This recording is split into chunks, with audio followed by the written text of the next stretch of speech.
Hey everyone, it's Jason here from Skeptic Smash Talk.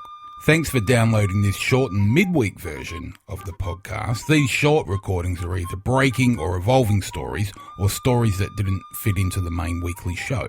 Look out for the main full-length show that is available and always free for everybody to download and stream, with each new show released late Monday evenings UK time. And look out for all the contact information and show notes at skepticsmashtalk.com. I didn't realise until recently how lucky I actually was growing up where I did and at the time that I did. This realisation came after I was listening to, I think it was the Scathing Atheist podcast, where somebody had written in, asked for advice on coming out to their parents, and the advice was sound, and I had it in the back of my mind for a long time, the knowing of how so many people in places like America and some parts of the UK have religion as such a high priority in their lives. So high in some cases that leaving the family religion can cause complete estrangement from the family and the community. And this isn't just in relation to the, well, for want of a better term, the cult religions and the franchise religions like Scientology or the People's Temple. Even the good old-fashioned Roman Catholics are turning their backs on family members that are coming out atheist. But it's also a problem in places when it comes to employment. I know in the podcasting world, many atheists use pseudonyms or just their first names or nicknames to protect not only themselves but their families from persecution. Now, this is a shit you'd expect to hear from countries that are not America or the United Kingdom, but this is real and it's happening now.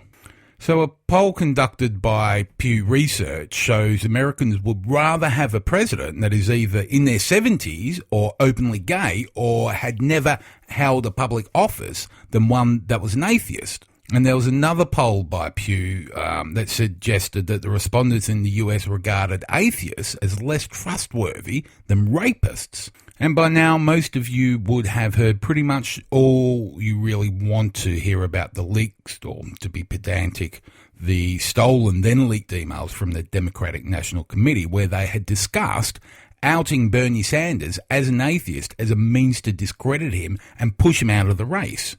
And I'm fairly sure you would all like to forget the fat orange Joffrey misquoting Corinthians at Liberty University a few months back. This just shows how important perceived religious affiliation is to a large swath of Americans. So much so that rather than calling President Obama an atheist, which he probably actually is, many on the far right, and not so far right to be honest, are saying that he really is a Muslim, which of course there is absolutely zero evidence for. And even if that was the case, if he is a Muslim, why would that be of any importance to things like Obamacare or drone bombings of innocent civilians or the Nobel Peace Prize? As far as anyone can tell, Obama was raised in a non-religious household but converted to Christianity as an adult and went to a United Church of Christ in Chicago.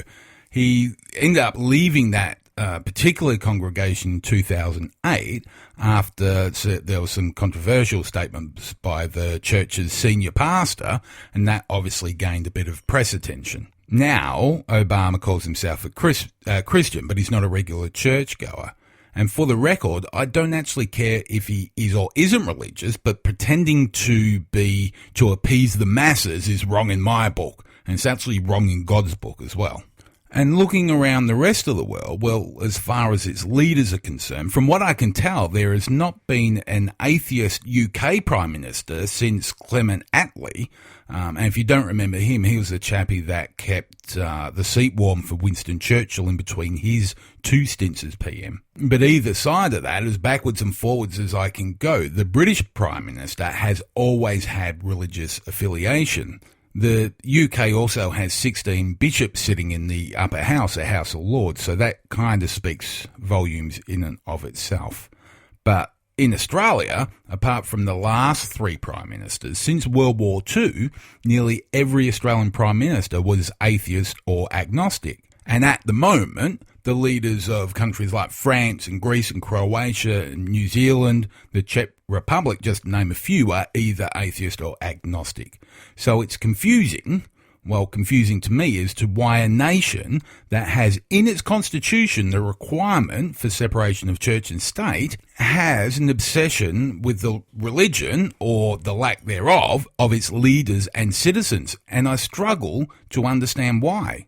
So at the start of this, I said that I was lucky, and that's because I was fortunate to grow up in Australia in a, well, at best, working-class, disused military housing area that only had a couple of churches because that's all they really needed. It was mostly old ladies in the Italian families that went to church. I don't remember any of my mates at school going, and for the most part, we had a very secular existence. And not that anyone, as far as I recall anyway, actually called themselves atheist or agnostic. Rather, nobody actually just talked about religion at all. My mother wore a Star of David and quite often pretended to be Jewish, but as much as I say that it was a way for her to avoid Christmas presents, her Star of David was about the only religious icon we had in the house. But I'm often asked two questions: why am I atheist, and why do I get pissed off about religion? Well, for the first question, when asked, it would always lead to the second. I used to get on my podium and rant and rave about all the evils of religion. I would tell anybody that would listen that they were wrong and I'm right, and science this and science that and blah, blah, blah, as if I was channeling Richard Dawkins. And then one day a mate said to me, "You know what? You're prophesizing atheism." And that nearly made my head explode. So now, when asked, I try and remember to channel Socrates rather than Dawkins, and ask the propositioner, why shouldn't I be an atheist? And if they are intellectual, we may have a good conversation. Normally, though, it's regurgitated scripture about me burning in hell or some such nonsense. Now, the best that I've ever had was two lovely old ladies come to the door and asked if I wanted to hear the mighty words of Jeebus. Being that they were two lovely old ladies, I didn't think it would be right or fair for me to mock them, so I just smiled and said, "No, it's okay, I'm an atheist," to which they both smiled, looked me in the eye, dropped their heads to one side, and together let out an "oh," as if I'd just told them my kitten had just died. With that, they just turned and walked away. But to the question as to why do I get so pissed off, for some part anyway, the thought that otherwise very intelligent people have no problems in believing that a Palestinian carpenter fell out of a virgin's uterus, then met his demise up a flagpole, only then to come back to life coincidentally on the very same day that some rabbit was shitting out chocolate eggs, just doesn't sit well with me. But if they held the Bible stories just as that, stories or fables and wise words for a better civilization, then I wouldn't really care that much at all. But they take the Bible as gospel. And there are way too many cases of people using religion as a means to either advantage themselves or to oppress others. And they have the arguments such as religions and churches help to provide essential medical services to the poor and the homeless. And you are correct. But so does Planned Parenthood. You can argue that the church and the establishment around the church gives people hope and something to aspire to. And you're correct. But so does Kim Kardashian. You can get discipline from the church. You can get discipline from the army. You can get fellowship and friendship from the church. But you can also get fellowship and friendship from Tinder and Grindr. You can feel spiritual in church. You can feel spiritual by getting high. You can give to your community and those less fortunate to yourself by giving directly to your community and those less fortunate than yourself, without the guys in the middle taking their cut for the new roof to the building that they never paid for in the first place, but somehow feel that because the community gave it to them, the community should fund its repairs, even though the headquarters of the church and its CEO sitting in somewhere like, I don't know, Italy or something, are sitting on a shitload of money that's now guarded night and day by said church's best kept secret. I don't know, his name might be George Pell or something like that. Also that neither PwC or the church's victims can get their hands on all that dirty, dirty money that Jeebus detested so very much. But because of the interpretation of some words in a book written over a period 3,500 years ago, influential Americans and certain parts of the government want to stop Planned Parenthood from performing abortions or giving out contraception.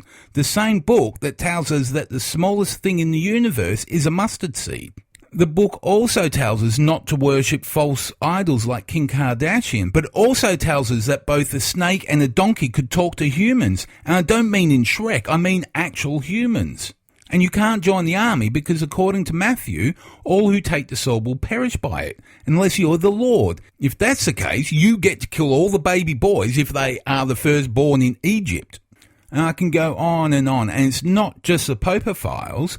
There are flaws in all doctrines of religion, and that itself should be enough for any die-hard Bible basher to come to realise that there's a fundamental problem that can't be ignored with comments about God testing your faith. But put that aside for now. Not too far aside, but just aside. My real problem, and the reason I fight so hard, and the reason I get so pissed off, is that more and more people are using religion to mask their hate or their xenophobia. You know what? Let's just wrap it all together and call it what it is. It's pure bigotry. And these bigots all say the same thing. They all say that because God, same-sex couples can't get married. And because God, same-sex couples can't rent apartments. And because God, same-sex couples can't adopt children. And because God, same-sex couples can't get IVS. And because God, same-sex couples can't eat cake. Because God, 49 people were murdered in a nightclub in Orlando. Because God, 3 million people were slaughtered in the Crusades. Because God, 11 million casualties come out as a result of the 30-year war. Because God, the natives of North and South America and of Australia and New Zealand are all but slaughtered into extinction. Because God, we have the Westboro Baptist Church. We have the KKK. We have pastors James Manning and Steve Anderson, just to name a few. And that is just the tip of the iceberg. But what it boils down to is that there is a minority, but a very vocal and powerful minority, that have been very successful in opposing anyone or any group that does not fit into their bigoted, hate-filled vision.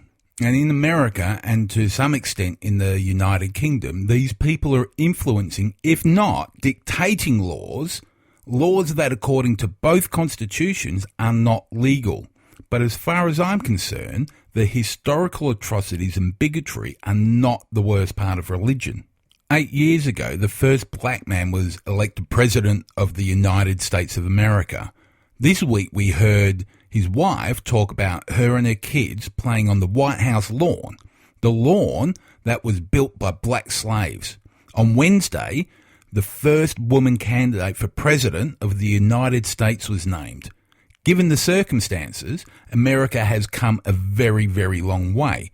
But if either of those two people announced that they didn't believe the doctrine that's written in the book, the same book that also tells us that God created a guy and that God told the guy not to eat the fruit on that one tree, and God is infallible, but the guy that the infallible God created didn't do as he was told to by the infallible God, ate the fruit, history would be different. If they didn't believe the doctrine that's written in the book that tells us that all of a sudden there was enough water on the planet to cover the entire planet for 1 year, and then for all of the water to disappear without a trace or evidence, history would be different. Or if they had announced that they don't believe the doctrine that's written in the book that contains a talking snake and a donkey, history would be different. This, above everything else, is what gets me so pissed off. That the person that makes decisions that affect the whole planet, the free and the not so free world,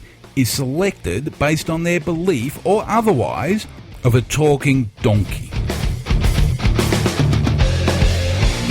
Well, I hope you enjoyed listening to this shortened version of Skeptic Smash Talk. Don't forget to look out for the main show with its new refined format, which is normally uploaded to SoundCloud each Monday UK time, which means it will be available on all platforms ready for your commute on Tuesday. If you want to keep in touch, you can follow and like the show on all the social networks that allow following and liking, or if you prefer to just stalk me, you can get all the information you need at skepticsmashtalk.com. If you did in fact enjoy this show, please take a moment to leave a review and the appropriate amount of stars on iTunes, where you can find past and future episodes. But better still, if you really enjoyed the show, feel free to post the links and share all the information with all of your friends on all of your own social networks. Until next time, I'm your host Jason Jones, and this has been a shortened version of Skeptic Smash Talk.